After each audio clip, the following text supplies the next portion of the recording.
राजा जनक की कथा। राजा जनक सोए थे तो वो स्वप्न में देखे, राजा जनक जी स्वप्न में देखे कि वो भिखारी बने हैं, उनको खाने पीने कपड़ा कुछ नहीं है, भूख प्यास से पूरा बेहाल है उनका। तो उन्होंने भिक्षा मांगी, चारों तरफ भिक्षा मांगी, उनको कुछ खाने को मिला ही नहीं। तो उन्होंने एक मंदिर गए, वहाँ पे प्रसाद बंट रहा था, प्रसाद दे रहे थे। तो वहाँ पे भी लाइन पूरा था, लंबा लाइन था। प्रसाद पाने के लिए उन्हें घंटों लाइन में खड़ा रहना पड़ा। जब उनकी बारी आई तो उन्होंने खाली हाथ में थे, उनके पास कोई कटोरी नहीं था, प्रसाद लेने के लिए कुछ चीजें नहीं थी। तो उन्हें मना कर दिए, आप कुछ प्रसाद पाने के लिए एक मटका, तब के टाइम में मिट्टी के पात्र थे, मिट्टी के पात्र लेके आइए तभी आपको प्रसाद मिलेगा। तो उन्होंने क्या किया, फिर से वापस गए, वो मिट्टी के पात्र लाने के लिए उन्हें एक दुकान पर जाना पड़ा। वहाँ पर भी उनके पास पैसा नहीं थे तो पात्र भी नहीं मिला। तो क्या करेंगे, भूख के प्यासे के मारे वो उनका हालत खराब था। तो उन्होंने स्मशान गए, स्मशान में बैठे थे तो स्मशान में मटका का टुकड़ा गिरा था। तो उन्होंने मटका का वो पीस टुकड़ा जो था वो लेके वो मंदिर में गए। फिर से मंदिर में लाइन था तो उस लाइन में फिर से खड़े रहे घंटों। उसके बाद उनका बारी आई, प्रसाद मिला तो बहुत आनंद थे खाने, इतना भूख प्यास में जिसको खाना मिलेगा उसका तो भाग्य ही खुल गया लगेगा, स्वर्ग मिला जैसा सुख प्राप्ति होगा। फिर वो प्रसाद लेके एक जगह में एकांत में बैठे खाने के लिए, प्रसाद खाने के लिए। जब बैठे तब एक कुत्ता आया, चौपट लिया प्रसाद को और वो खा लिया और बाकी पात्र भी गिर गया। उन्होंने देखा कि उनका मुंह से ही खाना छिन गया, तो उनको बहुत दुख लगा, कष्ट लगा। उस कष्ट के वजह से उनका नींद टूट गई। तो नींद उठने के बाद उनको महसूस हुआ वो स्वप्न भी सच्चा है। वो स्वप्नों को पूरा जैसे अभी महसूस हो रहा है, अभी भी शरीर में भूख लग रही, कष्ट लग रही, मानसिक कष्ट है, तो वो स्वप्न सच्चा है या अभी तो देख रहे राजा है वो ना, वो राजा है, क्या सत्य है, ये सत्य है या जो स्वप्न देखा वो सत्य है। तो उनका मन में बहुत सारे प्रश्न आए, सत्य क्या है? अगर वो स्वप्न सत्य है, अगर ये अपना जीवन सत्य है, अगर राजा वाला जो अवस्था है ये अगर सत्य है तो वो तो भिखारी अवस्था देख चुके हैं। तो दोनों में से वो कंफ्यूज हो गए क्या सत्य है। तो उन्होंने उसका उत्तर पाने के लिए सभी ऋषियों को बुलाया। तो ये उनका प्रश्न था। मैं ये सब प्रश्न हम सभी का जीवन में आना चाहिए। आप ये इतना अच्छा से आप खुशी से कटोरिया रोड में जी रहे हैं, जीवन भर मेहनत करके ये चाहिए वो चाहिए, तो ये अगर हम इकट्ठा कर रहे हैं जो भी खुशियाँ टुकड़े टुकड़े में सुख दुख सभी, अगर ये लेके हम नहीं जा पा रहे, ये हमारा नहीं है और ये स्वप्न है, तो सत्य क्या है? अगर ये सत्य है तो फिर क्या है स्वप्न में आते हैं? ये प्रश्न है अभी आया, हम सबके जीवन में आना चाहिए। ये मैं कौन हूँ? अभी आपका खुद का अस्तित्व क्या है? ये पद भी एक दिन चला जाएगा, नौकरी जाए तो पद भी गई है ना, तो जो धनी है उसका तो पैसा गया तो वो भी गया। तो हम अब फिर क्या है, ये हमारा व्यक्तित्व क्या है, सत्य क्या है? ये प्रश्न है मैं कौन हूँ। और दूसरा, हम सब जानते हैं शास्त्र से बड़ों से कि ब्रह्म है, हम ब्रह्म। अगर हम ब्रह्म है तो हम उसका अनुभूति नहीं कर पा रहे। ब्रह्म क्या है? हम अगर ब्रह्म है तो ब्रह्म का अनुभूति होनी चाहिए, है कि नहीं?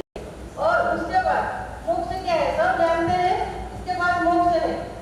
तो मोक्ष क्या है? मोक्ष तक पहुंचने के लिए क्या मार्ग है ये भी हमें पता नहीं है। और मोक्ष में सुख है कि नहीं, उसके बाद दिन क्या क्या रहता है, उसके बाद अगर वो सोल वहाँ तक नहीं पहुँचा तो उसका जिम्मेदारी कौन है? सब लोग पूजा करते तो है, और वो सोल अगर नहीं पहुँचा तो फिर उसके लिए अगले साल करते हैं कि नहीं? क्या बोलते हैं, एक साल में बाद उस दिन में करते हैं, तो वो अगर नहीं पहुँच पा रहा है मतलब मोक्ष भी नहीं पाए, तो मोक्ष भी इसी जीवन में पाना है, शास्त्र में कहा है ना? इसके बाद नेक्स्ट क्वेश्चन है, ये सब हमारा क्वेश्चन में पहले आपको बता दे रहे हैं, उसके बाद उसका हम प्रोसेस में बोलेंगे। तो मोक्ष क्या है ये जानना है, और आनंद अनुभूति करने के लिए हम बोलते हैं कि भगवान है, कुछ सुप्रीम एनर्जी है, और हम मंदिर मस्जिद सभी जगह में सब जाते हैं भगवान को पाने के लिए या फिर अनुभूति करने के लिए। अगर हमें वो अनुभूति इस शरीर में नहीं मिला, बाहर में मिला, तो भी वो हमारा कमी है।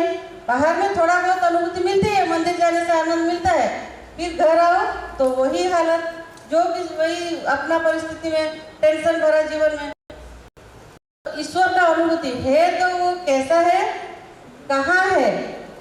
नहीं तो सभी बोलते हैं ईश्वर है, भगवान सभी करते हैं, सभी चीज भगवान ही करते हैं, पर ये दुनिया में इतना दुख क्यों है, ये क्वेश्चन है। अगर भगवान सब कुछ करते हैं तो इस जीवन में इतना दुख क्यों है? ये अभी का जनरेशन में क्वेश्चन आ गया कि भगवान है नहीं। ऐसा कोई हमें भी एक कहा था, प्रश्न किया था, भगवान है तो इस दुनिया को क्यों नहीं बदल पा रहे, इतना दुख क्यों है? अगर है तो किस अवस्था है, ये एक क्वेश्चन आया। ठीक है, ये सब प्रश्नों के उत्तर एक एक करके मैं प्रोसेस के साथ बताऊंगी, और वो आप अपने जीवन में अनुभूति कीजिए है कि नहीं, सत्य क्या है। पहले खुद का परिचय, फिर गॉड का या फिर सुप्रीम कॉन्शियसनेस जो कि विश्व चेतना हम कहते हैं, का अनुभूति, फिर इस जीवन में आप मोक्ष तो उसका एक जस्ट गिफ्ट है छोटा सा। ये सुप्रीम कॉन्शियसनेस विश्व चेतना की अनुभूति हो जाए तो ये मोक्ष उसका एक छोटा सा गिफ्ट है। और दुनिया जो हम बोलते हैं कि संसार दुखमय है, संसार ऐसा है वैसा है, उसका नेगेटिवली हम ले रहे। अगर हमें वो आनंदमय अनुभूति इस संसार में रहते हुए मिले तो क्या ये संसार दुखमय है? नहीं, एक्चुअली कुछ ना कुछ हमारे अंदर कमियां हैं, हम इसको हैंडल नहीं कर पा रहे, तभी हम दुख पा रहे। सही है? ये प्रश्न का मैं एक एक करके बताऊंगी। अभी हमारे जीवन में गोल क्या है बताइए, लक्ष्य क्या है? प्रतिभा माता ने बताया लक्ष्य हमारे अंदर में जीवन में हमें आनंद प्राप्ति होना, आनंद प्राप्त करना। हम जितना भी मटेरियल वर्ल्ड गेन कर रहे हैं आनंद पाने के लिए, कोई कार लिया अच्छा से, वो हजारों बार फोटो खींच के फेसबुक में छोड़ता है, क्यों? क्योंकि उसे आनंद मिल रहा है, थोड़ा बहुत आनंद मिल रहा है, 2 घंटा चल गया। कोई बच्चा टॉप रखा, एक दिन को पूरा खुशी रहा, दूसरे दिन उसका खुशी वही नॉर्मल हो गया। कोई जॉब अच्छा से मिला, उसके बाद जॉब भी छोड़ रहे, वो भी आनंद नहीं मिला। तो फिर आनंद हमें मटेरियल वर्ल्ड में मिल तो रहा है, पर किस्तों में, जो कि चला भी जा रहा है। तो अभी हमारा गोल है, एक तो शांति भी है, आनंद खाली ऐसा नहीं मिलता है, शांति और आनंद, पीस एंड हैप्पीनेस, ये दोनों हमें अपने जीवन में धारण करना है, खुद के अंदर प्राप्त करनी है, ना कि थोड़ा बहुत सुख यहाँ से इकट्ठा करना है सबके साथ में रहकर। ऐसा नहीं, सबके साथ बांटना है वो आनंद, पहले हमें प्राप्त करनी है। तो आनंद प्राप्त करने के लिए क्या चाहिए, आनंद कहाँ है हमारे अंदर, ये देखना है। तो हम कैसे बने हैं, पहले खुद का साइंस देखिए। ये एक विज्ञान है, ये कोई झूठ की बात नहीं, एक साइंस है, एक विज्ञान है। हम किस चीज से बने हैं देखिए, 5 इंद्रियां, मन, बुद्धि, उसके बाद अहंकार, ज्ञान तो है ही पर वो सत्य ज्ञान नहीं है, इसीलिए बुद्धि उसको कहा जा रहा है। तो अहंकार, ये सब 5 इंद्रियां, मन, बुद्धि, अहंकार से हम बने हैं। हम खुद को अनुभूति कर रहे हैं, बने हैं नहीं, हम उसको उतना तक अनुभूति कर रहे हैं। मन के परे का भी अनुभूति किए, बियॉन्ड माइंड कुछ है, आपको पता है? मन के परे परा ज्ञान, परा ब्रह्म, परा भक्ति, ये सब परा वर्ड क्या है? परा बोलते हैं, ये सब ज्ञान क्या है? इसे बियॉन्ड माइंड का नॉलेज है। मन के परे। आप हमेशा कभी ना कभी मन के परे जाते हैं। आप देखिएगा कभी कभी आप ऐसा अचानक रुक जाते हैं, कुछ अच्छा सा लगता है, ना थॉट रहता है ना कुछ, जैसा कोई भूल गया, जैसा भूला हुआ, ऐसा अवस्था कोई फ्रैक्शन ऑफ सेकंड के लिए सबके अंदर आता है। वो मन के परे तब चला जाता है, पर कुछ क्षण के लिए, जो कि फिर वापस आ जाता है, वो वन चक्कर है। तो वो हम इस अवस्था में हम खुद को हम मन के परे कैसा ले सकते हैं, तभी वहाँ पे आनंद आएगा। मन हमारा बैरियर है। बैरियर मतलब उसको हमें जो मन के परे जो अवस्था है, चेतना है, उसे चेतना कहते हैं। पहले चेतना कहते हैं, उसको एक्सपांड होने से उसको विश्व चेतना कहा जाएगा। जीव का वो चेतना है। वो चेतना आप रोज महसूस भी करते हैं। कैसे? जैसे आप देखिए, और 3 अवस्था आप महसूस करते हैं। क्या 3 अवस्था है? अभी जागृत अवस्था में है, जगे हुए हैं, फिर स्वप्न अवस्था जाएंगे, तो वो स्वप्न अवस्था के और एक दुनिया है, वहाँ पे पर ये बॉडी का आप फीलिंग नहीं कर सकते, शरीर का अनुभूति नहीं कर रहा है, पर स्वप्न अवस्था में कहीं गिर गए, दर्द होता है, दुख होता है, कष्ट होता है, फीलिंग्स है। इस अभी का जागृत अवस्था है, शरीर का फीलिंग्स है और अनुभूति का, सभी चीज का, सुख दुख का फीलिंग्स है। स्वप्न अवस्था में शरीर नहीं रहती पर सुख दुख का फीलिंग्स है। उसके परे कभी फिर डीप स्लीप आता है, कभी निद्रा में चले गए, तब ना शरीर रहता है ना स्वप्न रहता है, पर रहता क्या है? रहता क्या है? उसके बाद उठने के बाद हम बोलते हैं ना कि मैं डीप स्लीप में गहरी निद्रा में सोया, ऐसा बोलते हैं ना, मतलब कुछ है जो कि सब नोट कर रहा है। जो होश रहता है हमारा डीप स्लीप में रहने के बाद भी हमारा होश रहती है, जो कि सब चीज को नोट कर रहा है, वो है जीव का चेतना, जो कि कम शक्ति में है, जो कि वहां से हमारा जीव रोज सो के नींद में से वो शक्ति लेके आता है। वो शक्ति से फिर 24 घंटा अगले दिन का काम करता है, तो वो वेरी लेस एनर्जी वहां से कलेक्ट करता है नींद में। वो चेतना जीव का चेतना रहा। अभी वो जीव का चेतना को हम कैसे विश्व चेतना में कन्वर्ट करेंगे, ये है बात। तो हमारा इनफाइनाइट एनर्जी, इनफाइनाइट नॉलेज और शक्ति मिलेगी, आनंद भी इनफाइनाइट मिलेगा। उसी को सच्चित आनंद अवस्था कहते हैं। मन के परे जो अवस्था है वो सच्चिदानंदमय अवस्था, उसी को हम गॉड कहते हैं, विश्व चेतना का अवस्था कहते हैं। तो उसी अवस्था को पाना है, तो हमारा बैरियर बनता है मन। ठीक है, यहाँ तक पता चला मन। तो अभी मन को कैसा स्थिर करा जाए? अगर पानी में बहुत लहरें हैं, गंदा पानी है, लहरें भी है, नीचे का चीज क्लियरली देखा जाएगा क्या? नहीं दिखेगा। तो मन साफ नहीं है तो पीछे का कॉन्शियसनेस हमें होती ही नहीं होगी। तो मन को साफ करना है। तो वो जो मन को साफ करने के लिए प्रोसेस है, वो चीजें हमें भगवत गीता में कहा गया है। वो कर्म योग, भक्ति योग, ज्ञान योग, ये सब है। ये तीनों क्या है? फिर ध्यान योग है, उसके बारे में मैं बाद में बात करूंगी। अभी मन को स्थिर करने के लिए हमारा कर्म योग, भक्ति योग, ज्ञान योग, ये तीनों को मैं पहले समझाऊंगी। कर्म योग क्या है? अभी का जीवन में हम सभी कर्म करते हैं, जानते हैं। कोई क्या जानबूझ के गलत करता है? चलो मैं आज गलती करूंगी या करूंगा, किसी को हर्ट करना, ऐसा कोई करता है? हर कोई इंसान कर्म सोच समझ के करता है और फिर भी बाद में उसको लगता है कि गलती हो गया। खुद को 10 साल बाद ये जो कर्म किया आप देखिएगा, शायद मैं ऐसा करने से ठीक रहता है। खुद को ही हम खुद प्रेडिक्ट करते हैं, बाद में गलत साबित करते हैं और भी दुख भी आता है कर्म की वजह से। तो अगर वो सही सोच के किया है तो फिर वो बाद में गलत कैसे हुआ? ये एक क्वेश्चन है। सब लोग हमेशा करेक्ट सोच के करते हैं, दूसरे लोग पॉइंटेड करते हैं वो अलग बात है, पर खुद जब हम करते हैं हमेशा 100% सबका सही रहता है। ठीक है, फिर भी हम वो कर्म गलत हो जाता है, दुख मिलता है। मतलब कर्म जो कुछ ना कुछ हमारा कमियां है, सही है।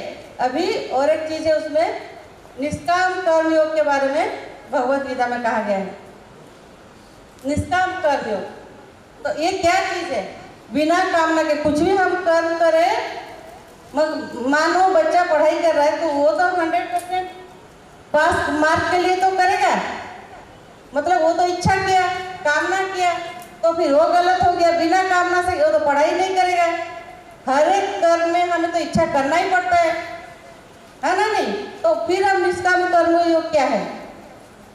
ये है निष्काम कर्मयोग, मतलब है विचार, वाणी और कर्म, ये सब एक होना चाहिए। मतलब जो सोचे वही बोलो, वही करो।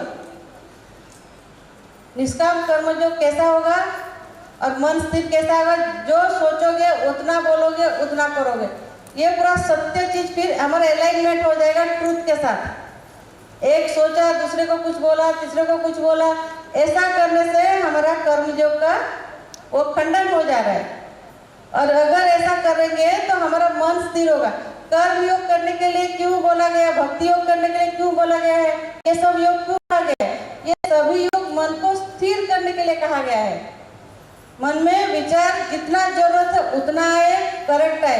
ये सभी के सभी योग मन को स्थिर करने के लिए कहा गया है, ताकि हम बियॉन्ड माइंड जा सके, मन के परे जा सके। तो अगर हम कर्म कर रहे हैं, जितना सोचा उतना बोला, उतना किया, बाकी फुल स्टॉप। देखिएगा हम दिन में कितना सेंटेंस बोलते हैं, कितना सोचते हैं, अननेसेसरी थॉट बंद हो जाएगा। अभी जहाँ शरीर है उसी शरीर को क्या काम कर रहे हैं? कोई बच्चा पढ़ रहा है, 1000 बार इधर उधर सोचता है, तो उसको वो बंद करना है। पास्ट फ्यूचर आप लोग जो सोचते हो, कहीं पे ड्राइव कर रहे हो और कुछ सोच रहे हो, अगर ऑफिस जा रहा है तो ऑफिस के काम का सोच रहा है, घर का सोच रहा है, वो वर्तमान स्टेट में नहीं रह रहा है, प्रेजेंट स्टेट में नहीं रह रहा है। धर्म हमेशा वर्तमान में है, धर्म पास्ट फ्यूचर में नहीं है। मन अगर हिला, कल का सोचे, नेक्स्ट पास्ट का सोचे, फ्यूचर का सोचे, हिला, सोचना है। मैं नहीं बोल रही हूँ फ्यूचर का मत सोचो, कब सोचना है? एक बार सोचना है मुझे नौकरी चाहिए, फिर अभी पढ़ना है, एक बार सोचा, अभी तो कर्म करना है। सोचना तो है नहीं आगे का कि मुझे वो करना है, किसी को घर बनाना है, तो कितना बार सोचेगा मुझे घर बनाना है, घर बनाना है, घर बनाना है। एक बार सोचो, कर्म पे अभी क्या करना है? शरीर को इसलिए दिया है, बॉडी माइंड हार्ट क्यों एक जगह में है? हार्ट क्यों पेड़ पे लटका नहीं है? माइंड क्यों नदी के अंदर नहीं है? सोचो, आपका माइंड आपके बॉडी के अंदर क्यों रखा गया है? ताकि बॉडी और माइंड और हार्ट ये एक ही जगह में एक ही समय काम करे। समझ में आया? अब हमेशा पास्ट फ्यूचर में गति कर रहे हो। पास्ट फ्यूचर में गति करने से क्या, जैसे लहरें हैं, अप डाउन हो तो क्या डूबोगे ही? तो वर्तमान में रहना है। तो कर्म जो हमें वर्तमान में रहने के लिए क्या कहता है? जो सोच रहे हो, जो बोल रहे हो, और वही शरीर हाथ पांव हिलाकर उतना करो। मन के स्थिरता आ जाएगी। कर्म जग के कारण मन में स्थिरता आना। उसके बाद भक्ति योग। भक्ति योग क्या है? डिवाइन भक्ति। ये भक्ति योग क्या है? भक्ति हमें कुछ हमारे से ज्यादा माता पिता, टीचर, गुरु, सुप्रीम एनर्जी, किसी के हमारे से ऊपर हम जानते हैं, हमसे कोई ज्यादा जानता है, उसके साथ लय होना, इंटेंस उसके साथ रखना। इंटेंस मतलब प्रबल इच्छा। अगर प्रबल इच्छा नहीं हो, आप जानते हो वो जानता है हमसे ज्यादा, तो मुझे भी वो ज्ञान चाहिए या फिर मुझे उनका सानिध्य चाहिए। तो अगर आपको उनके साथ इंटेंस वो पाने का इच्छा और लय होना, खाली इच्छा से नहीं होगा। खाली इच्छा करोगे मुझे वो ज्ञान प्राप्ति हो, ब्रह्म ज्ञान हो, इतना में नहीं होगा। इंटेंस इच्छा के साथ उनके साथ लय होने का प्रोसेस सीखना है। लय मतलब हमेशा प्रेम भाव से रहना है। लय मतलब लय कैसा रहता है? देखिएगा बच्चे जब कार्टून देखते हैं, बच्चे कार्टून देखते हैं तो कैसा, कोई उसका खाना में से कोई लेके प्लेट चला गया पता नहीं चलेगा, कोई मार देंगे तो भी उनको कुछ नहीं लगता है, इतना लय होकर टीवी देखते हैं। तो हमें वो प्राप्त के लिए हम दिन रात देख करके लय होते हैं क्या? लय होता है कि अगर ऐसा नहीं पूरा दिमाग घुमक्कड़ हो जाओ कि रास्ते में ड्राइव कर रहे हो तो पता ना चले कहीं ठोक दो, वो बात नहीं, उसको लय नहीं तो मूर्खा भी कहते हैं, बेवकूफ बोलेंगे। ऐसा नहीं, लय मतलब हार्टली एक होना, प्रेम से एक होना, हमेशा उनके लिए हृदय में गदगद भाव रहना। जैसे अनुभूति हो वो हमारे पास है।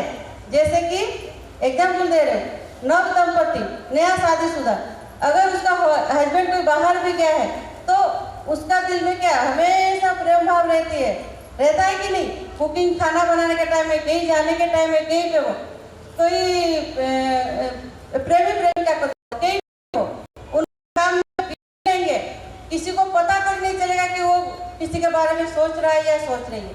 हृदय में उसका प्रेम भाव लेके कर्मरत रहता है। ऐसा, ये तो मैं जीव का भाव बताई। अगर वो ज्ञान प्राप्ति के लिए डिवाइन प्रेम आप रखते हो तो वो गुरु के साथ या फिर हमारा टीचर के साथ, किसी के साथ वो उतना ही लय भाव होना चाहिए। अगर मानो आपके जीवन में गुरु नहीं है, किसी को विश्वास नहीं है किसी के ऊपर, तो कैसे लय रहना है? अपने सांस के साथ लय रहिए। क्यों? ये सांस ऐसा है कि आप जीवित है करके कैसे पता चलता है? आप जिंदा है, कभी सुबह उठ के सोते हो, वाह मैं तो आज जिंदा, जीवन को कभी महत्व तो दिया है? आपको कहा एक घंटा को कभी महसूस किया हो? एक घंटा छोड़ो, एक सेकंड को महसूस किया हो जिंदा रहने का मजा क्या है? नहीं ना।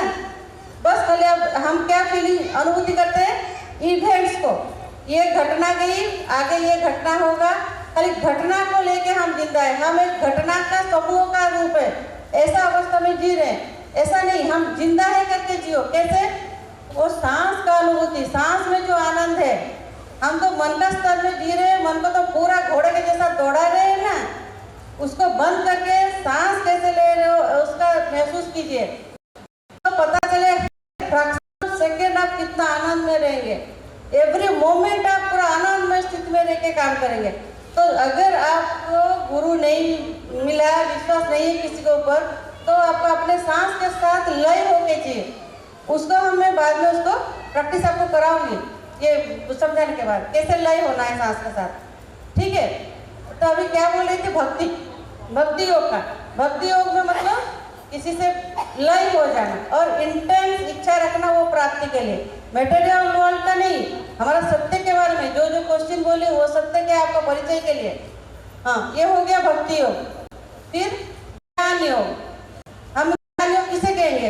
इतना स्क्रिप्चर पढ़ के मुखस्त कर लेना, याद रखना, फिर ये सब ज्ञान योग की बात नहीं है। या फिर पढ़ के 100% रखने वाला क्वेश्चन आंसर, ये भी नहीं है। हमें प्रैक्टिकल लाइफ में ज्ञान चाहिए। प्रैक्टिकल लाइफ में मैं ये सब बता रही हूँ, हर एक इंसान वो कर सकता है, जीरो से जो भी है।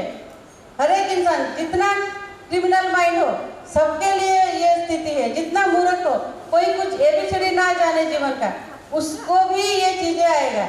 मैं प्रैक्टिकल लाइफ में बात कर रही हूँ। तो ये क्या है? ज्ञान योग क्या है? अभी सही या गलत तो जानता है कि वो चोरी कर रहा है, उसको सब पूछो सही है, वो बोलेगा कि नहीं गलत है, और मेरा परिवार है, मैं उसको खाना देने के लिए जो भी उसका प्रॉब्लम बताएगा, इसीलिए गलत कर रहा हूँ, उसको पता है।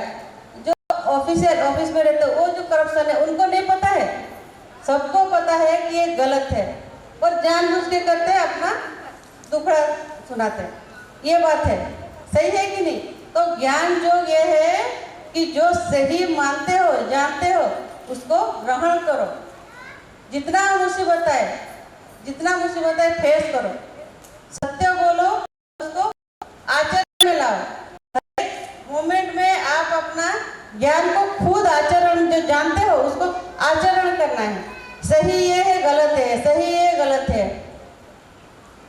और एक बात ये है, अगर खुद के लिए खाली सोच के वो कर्म कर रहे हो, वो स्वार्थ हो जाएगा। स्वार्थ जो है वो ज्ञान नहीं है। अपने लिए खाली हम अगर कर्म करें तो वो ज्ञान नहीं होगा, ज्ञान मार्ग में नहीं जाएगा। अगर सबके लिए जो सही हो उसको आचरण करे, ग्रहण करे, वो कर्म करे, वही हो गया, वो परमार्थ हो गया। फिर ये स्वार्थ हो गया, खुद के लिए करना कर्म, और वो हो गया परमार्थ। परमार्थ के लिए जो सोच के जो बुद्धि है, ये चीज परमार्थ के लिए है, वो हो गया ज्ञान योग का पाठ है। सही है? तो अभी तीनों चीज ग्रहण कर सकते हैं अपना लाइफ में कि नहीं है?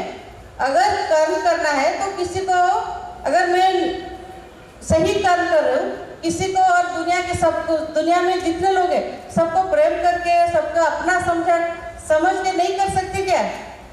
उसमें भक्ति भी हो गया, वो कर्म में ज्ञान भी आ गया और विचार वाणी कर्म एक करके जो कर्म करने के लिए बोली हूँ, ये चीज करते करते हम जैसे देखिए हाथ पांव हिला रहे, मानो मैं कुछ काम कर रही हूँ, हाथ पांव उसमें यूज हो रहा है, तो मैं क्या उसको उस काम में अपना दिल नहीं लगा सकती?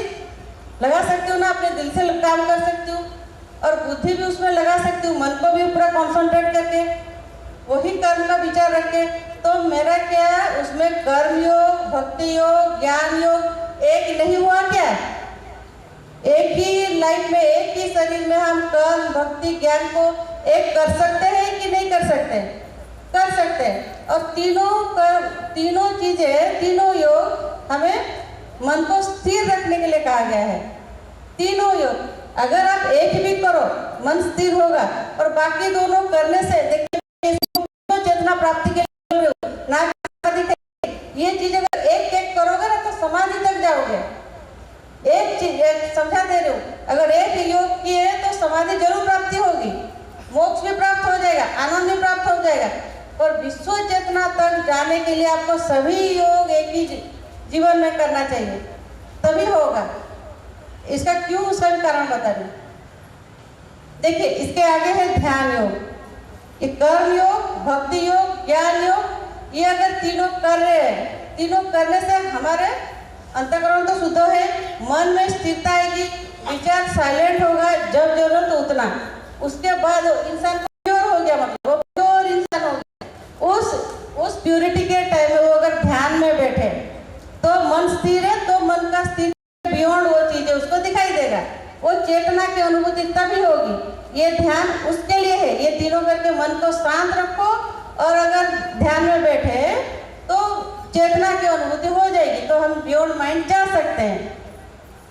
सही है?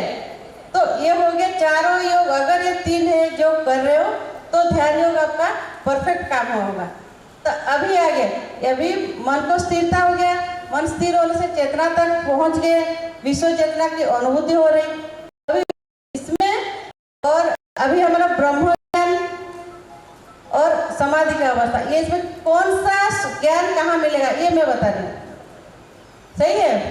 अगर ध्यान में बैठे पहले और मन स्थिर हो रहे, विचार शून्य अवस्था आ रही है, तो मन के परे जो शांत स्थिर अवस्था आ गया, मन के विचार नहीं है, तो निराकार अवस्था प्राप्त होगा। आकार नहीं, हम सब गुणों से परे चले जाएंगे। शांत होने से निर्गुण अवस्था प्राप्त होती है। निर्गुण अवस्था प्राप्त होने से मन का अगर विचार नहीं है तो हम निर्गुण ब्रह्म की अनुभूति करेंगे। अब ब्रह्म क्या है? बियॉन्ड माइंड जो है स्थिति है, वहाँ पे टाइम नहीं है, वो उल्टा मतलब समय ही नहीं। आप अगर हमेशा स्थिर रहे, देखिएगा टाइम नामक कुछ अगर स्थिर है तो समय नहीं है, पता नहीं चलेगा। पास समय जब गति जिस अवस्था में समय के पता चलता है। अगर मन स्थिर है, जब ब्रह्म में पूरा स्थिरता है, वहाँ पे ब्रह्म में समय नहीं है, टाइम नहीं है, तो हो गया इनफाइनाइट। आपको एक ही अवस्था प्राप्त होगी, निराकार, और इनफाइनाइट ज्ञान है वहाँ पे, वो ब्रह्म की, निराकार ब्रह्म की अवस्था है। और वहाँ पे हमारा फ्रीक्वेंसी, ब्रह्म में मतलब एक फ्रीक्वेंसी नहीं रहा, हम तो सब छोड़ दिए ना, निराकार हो गया, मन पूरा साइलेंट हो गया। मन में एक भी अगर विचार आई तो लहर शुरुआत हो गया, मतलब जैसा समुद्र अंदर शांत है, फिर पहले लहर, बोलते हैं समुद्र अंदर शांत है, लहर नहीं है, जब पहले लहर शुरू हुआ तो वो आखिरी तक आएगा। तो निर्विकल्प समाधि में भी एक भी अगर उसके बाद समाधि में उठने के बाद विचार आ जाती है, एक ही विचार आया तो फिर से आप दुनिया में आ गए, जीवन मृत्यु चक्कर में फिर से उतरना पड़ेगा। निर्विकल्प समाधि को आपको इतना पक्का करना पड़ेगा तो चलता फिरता आप समाधि अवस्था में रह जाओ सहज में। उस अवस्था को आप शरीर में दिन भर का कार्यरत रहते हुए भी अवस्था रखना है, तभी आप उसमें मुक्ति पा सकते हो और वो कॉन्शियसनेस का लेवल तक पहुंच सकते हो। और ये हो गया निर्विकल्प। और शब्द ब्रह्म है, ब्रह्म और है क्या? शब्द ब्रह्म, ये पहले मैं बताई निराकार ब्रह्म, फिर शब्द ब्रह्म है, फिर शून्य ब्रह्म है, फिर साकार ब्रह्म है। इतना प्रकार का ब्रह्म का भी डिवीजन है। हमारा अनुभूति का ही, ब्रह्म का मतलब एक ही है, और हम क्या क्या अनुभूति कर रहे हैं। जैसा हाथी का कोई पाँव पकड़ा, कोई पूंछ पकड़ा, कोई सूंड पकड़ा, बॉडी पकड़ा, ऐसा है। हम ब्रह्म में क्या क्या चीज हम ज्ञान अनुभूति करे, ये चीज है। कोई कोई ध्यान के अंदर जाने से हमें शब्द शब्द शब्द ब्रह्म सुनाई देता है अंदर में, ये हमें प्रोसेस में सिखा शब्द सुनना है। पर जब ब्रह्म सुनाई दे रहा है और उस शब्द में आप लय होके रहे, बाद में एक ही शब्द साउंड सुनाई देगा, वो कभी बदलेगा नहीं, उसे शब्द ब्रह्म कहते हैं। नाद होते हुए जो कांस्टेंट रह जाएगी उस शब्द ब्रह्म में, वो भी एक मुक्ति का स्टेट है। पहले ये निराकार भी मुक्ति का स्टेट है, मोक्ष का स्टेट है, ये शब्द ब्रह्म भी मोक्ष का स्टेट है। और शून्य ब्रह्म है, शून्य मतलब जो सब कुछ छोड़ दिया, तो विरक्त हो गया, कुछ संसार का नहीं, ऐसा भी सन्यासी है, तो वो सब कुछ छोड़ देते हैं, कुछ इच्छा आकांक्षा नहीं रहती इस दुनिया में रहने की, कुछ भी क्या इच्छा और आकांक्षा नहीं रहती, वो शून्य में पहुंचते। वो बोलते हैं भगवान शून्य है, जिसका जो अनुभूति है वो ऐसा भगवान ऐसा है करके बोलते हैं। उन्हें लगता है कि भगवान शून्य है, और संत मार्ग में भगवान नाद है, शब्द है, ओंकार है ना, ये ओंकार भगवान बोलते हैं ना। फिर निराकार में हम जो अगर उसी स्थिति में हम खुद को खत्म कर दिए और आकार नहीं रहा तो निराकार कहते हैं। अभी साकार ब्रह्म क्या है ये जानना है, अभी साकार ब्रह्म क्या है। साकार मतलब वो आकार ले सकते हैं, साकार मतलब वही हो ना, उनका गुण भी रहेगा, साकार को मतलब वो ये कुछ रूप ले सकते हैं। तो अगर किसी को ये सब ज्ञान प्राप्त हो, मान लीजिए आपके पास बहुत संपत्ति है, बहुत खजाना है, तो आप उसको एक जगह में गड्ढा खोद के रखेंगे, छुपा के, अनलिमिटेड संपदा है, छुपा के, या फिर उसको जितना चाहो यूज करोगे।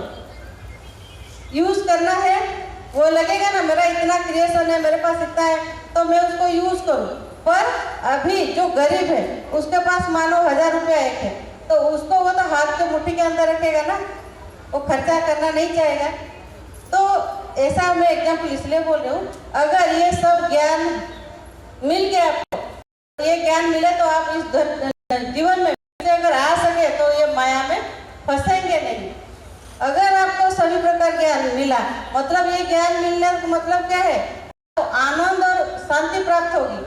अगर आनंद और शांति प्राप्त हुआ तो अगर वो कंटिन्यूस आप उसको धारण कर सके, आप समाधि के अंदर बैठते हुए भी वो आनंद है, उठने के बाद भी वो आनंद है, दोनों तरफ अगर आपका मन का फ्रीक्वेंसी चेंज नहीं हुआ, अगर मन का फ्रीक्वेंसी वही आनंद, देखिएगा हम हमेशा भी अभी का जो स्थिति है, मन एवरी सेकंड बदलता है। अगर वो मन आनंद में डूबा रहा, सोते हुए भी, जागते हुए भी, समाधि में भी, कुछ भी कर्म में वो आनंद में स्थिति रही, तो आप क्या इसे क्या कहेंगे, ये पूर्णत्व प्राप्ति हो गया, आनंद में आप हमेशा रहे।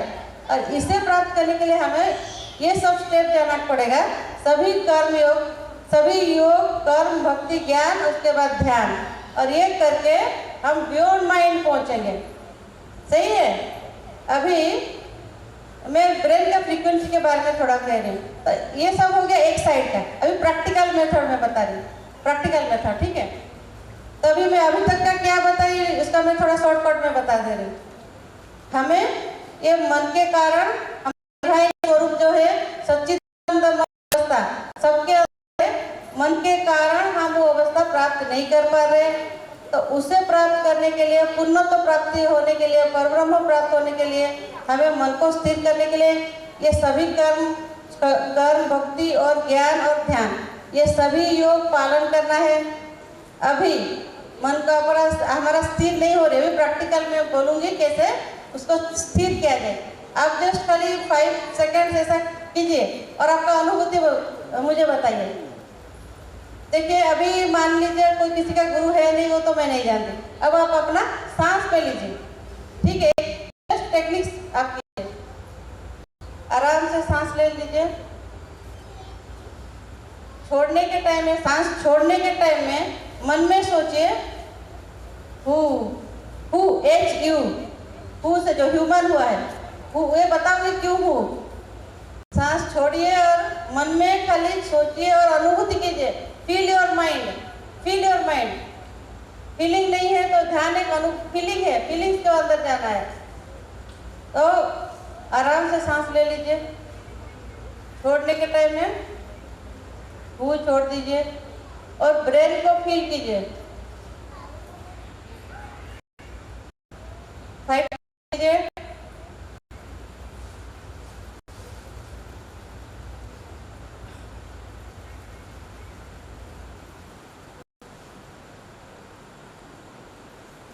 क्या अनुभूति हुई? माइक है तो दीजिए। कोई भी एक हाथ ऊपर करके बोलिए। 5 टाइम्स तो निश्वास ले चुके होंगे। कोई भी हाथ ऊपर करके बोलिए।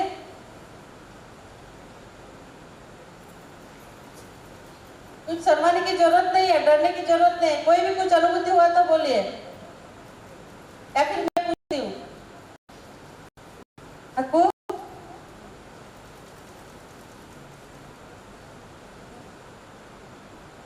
खालीपन आया, कुछ विचार आई, कुछ शून्य खाली कुछ महसूस हुआ?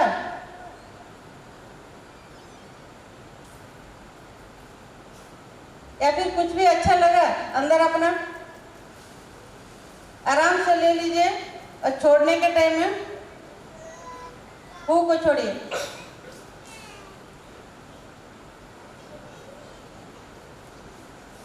एक स्थिरता, विचार शून्य अवस्था, खाली, आनंद, शांति, फ्रैक्शन ऑफ सेकेंड के लिए आपको होते होगा। क्यों? इसे मैं हूँ शब्द क्यों पहले बता रही। हम शब्द से बने हैं, सभी ओंकार से सृष्टि बनी है। पहले निराकार था, कुछ नहीं था सृष्टि का पहले। फिर जैसे शांत समुद्र एक लहर उठी तो ओंकार का फर्स्ट लहर शुरुआत हुआ, उससे सृष्टि शुरुआत हुई। जब वो नीचे नीचे आया तो अक्षर भी शुरुआत हुआ, अक्षर लेटर सब आया। ओ आ ई करके क ख ग घ, सबसे लास्ट अक्षर क्या है? सिंगल, युग्म नहीं, ह से खत्म हो रहा है। ह फिर क्षेत्रज्ञ, ह से खत्म हो रहा है। तो ये ह अक्षर को हम गॉड ऐसा हमें बनाया है कि ह अक्षर हमारे सांस में है। देखिए जोर से सांस बाहर निकालने से क्या आता है? हु, ह अक्षर आता है। और हंसने से क्या आता है? ही हा, जो भी हंसो, आनंद का स्वरूप है ह अक्षर। ये गॉड बिना उच्चारण से, हम उसको सभी मंत्र को हम उच्चारण करना पड़ता है, बोलना पड़ता है। ये ब्रीथ में है, हमेशा हमेशा ये चलता रहता है और हम बस खाली इसको ध्यान नहीं दे रहे। और उसका ऊ मात्रा उसका शक्ति है। अगर ह शिव है, ऊ उसका शक्ति है। ये शिव जो लव एनर्जी है हमारे अंदर जो डिवाइन लव है उसको क्रिएट करने के लिए पावर दिया जा रहा है। ये हु अक्षर में डिवाइन लव क्रिएट हो रहा है, ताकि आप उस सुप्रीम को पाने के लिए ये हमारे जीव का लव नॉट एनफ, हमें डिवाइन लव चाहिए, प्रबल भक्ति, इंटेंस प्रबल होना चाहिए, प्रेम। तो उसके लिए ये हु अक्षर करोगे तो हमारे अंदर जितना नेगेटिविटी, भगवान की अगर गॉड को, कॉन्शियसनेस को, उनका जितना एनर्जी आएगा हमारे अंदर उतना नेगेटिविटी खत्म होगा। जीवन बहुत इजी हो जाएगा। आपका प्राप्ति भी सब कुछ, ये इस दुनिया का भी प्राप्ति होगा और उस दुनिया का भी प्राप्ति होगा। हु अक्षर हमें सांस में, इसीलिए कोई बड़ा कोई चीज मंत्र दिया ऐसा नहीं है। ये बचपन से भगवान हमें दिया है, हमें उसको ध्यान नहीं है। ठीक है, तो इसे कीजिएगा। तो इसे करने से हमारा मन शांत होगा। चलता फिरता हम कर सकते हैं इसे, हम इसे चलता फिरता कर सकते हैं। ऐसा नहीं कि इसको बैठ के खाली करना है। ड्राइव करो तो भी तो सांस आप नहीं भूलते हैं, तभी भी करते करते करते करते आप ड्राइव कर सकते हो। और एक मैं ब्रह्म का नाद कैसे प्रैक्टिस करना है वो बता दूं। आप जब ध्यान में बैठोगे, पहले तो ये तो दिन भर थोड़ा बहुत टाइम में प्रैक्टिस करना है हो, तो उसमें प्योरिटी आएगा, मन में स्थिरता आएगी। उसके बाद वो नाद कैसा है, प्रैक्टिस करना है नाद सुनने के लिए। नाद सुनने के लिए अगर आप एक दोनों ये उंगली कान में बंद करके देखिएगा, दोनों उंगली से बंद करके देखिएगा, अंदर कुछ गुंजन हो रही है, अंदर कुछ गुंजन हो रही है ओंकार का। वो पहले हमें सुनाई देगा समुद्र का जो किनारा है, वहां से हवा कैसी बह रही है, सौ सौ हु हवा बह रही है। ये हवा बहने का आवाज पहले सुनाई देगा। और रात को जो कीड़ा जो गूंजती है ना, ची करके कीड़ा पूछती है। मैं ये प्रैक्टिकल बता रही हूँ क्योंकि ये प्रैक्टिकल आपको कहीं मिलेगा नहीं मिलेगा, आप पहले सुन लीजिए ध्यान। सही है, तो ये ची करके जो कीड़ा आवाज होगी वो भी एक कान बंद करके सुनिएगा, थोड़ा दिन के बाद ध्यान में वो कीड़ा का आवाज सुनाई देगा। उसके बाद शंख, नाद, घंटा, मृदंग जितना हम टेम्पल में बजाते हैं, हम मंदिर में इतना क्यों बजाते हैं? घंटी बजाते हैं, मृदंग बजाते हैं, शंखनाद करते हैं, क्यों? ये सिंबल बाहर में रखा गया है, कारण है ये हमारे अंदर बज रहा है। ये नाद ब्रह्म है हमारा, उससे हम जीवित है, उससे हम हैं, और सृष्टि के साथ तालमेल हमारा जो नहीं है और नाद हम नहीं सुन पा रहे हैं, इसीलिए ये दुख है। अगर नाद रोज सुनोगे, ऐसे भी कान बंद करके सुनो, जैसे ही 5 मिनट हो रहा है बेड सोने से पहले ऐसा करके सो जाओ, सुनते सुनते रहो, कितना कष्ट दूर हो जाएगी। शरीर का कष्ट, मानसिक कष्ट तो पूरा 100% दूर हो जाएगी।